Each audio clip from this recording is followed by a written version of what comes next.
ভূতের লাল বাস পর্ব ৪। রাতের আধারে লাল বাসটি ধোঁয়ার মতো উদ্ভট শব্দ করে থামল শহরের শেষ প্রান্তে, যেখানে কুয়াশার চাদরে ঢেকে থাকে রাস্তা। বাসের দরজা খুলতেই এক নিস্তব্ধতা নেমে এলো।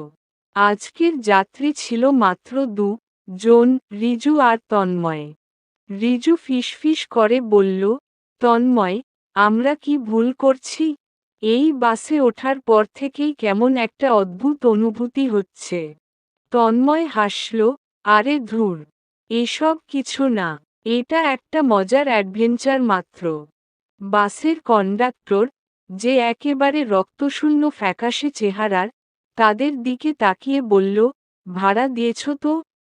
রিজু পকেট হাতড়াল, কিন্তু অবাক হয়ে দেখল তার মানিব্যাগটা কোথাও নেই।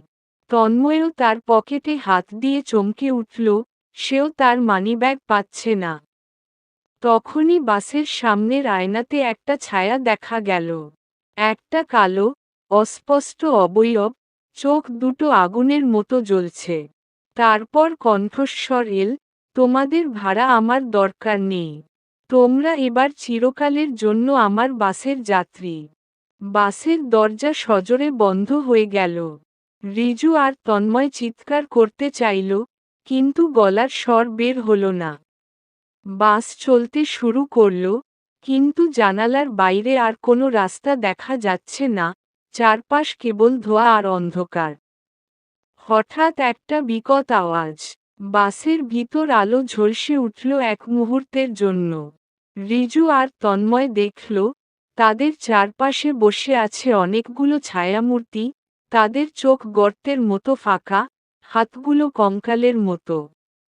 তন্ময় ফিসফিস করে বলল, আমরা তো এই বাস থেকে নামতে পারবো না। আর ঠিক তখনই বাসের ভিতর আলো নিভে গেল। চারপাশে গভীর অন্ধকার। বাসের ইঞ্জিনের গর্জন থেমে গেছে, কিন্তু অদ্ভুত এক ফিসফাস শব্দ ভেসে আসছে চারদিক থেকে। রিজু আর তন্ময় একে অপরের হাত চেপে ধরল। আমরা কি মারা গেলাম? কাপা কণ্ঠে ফিসফিস করল রিজু। তার উত্তর এল সামনের সিট থেকে। কেউ ধীরে ধীরে উঠে দাঁড়ালো, একটা লম্বা, কঙ্কালসার ছায়ামূর্তি। তার গলা দিয়ে কর্কশ আওয়াজ বের হলো, তোমরা এখনো বেঁচে আছো। কিন্তু বেশি সময় নেই। এক ঝলক লাল আলোয় তারা দেখতে পেল, বাসের জানালার বাইরে এখন আর কোনো শহর নেই। কেবল অসীম শূন্যতা, যেখানে অসংখ্য হাত তাদের দিকে এগিয়ে আসছে।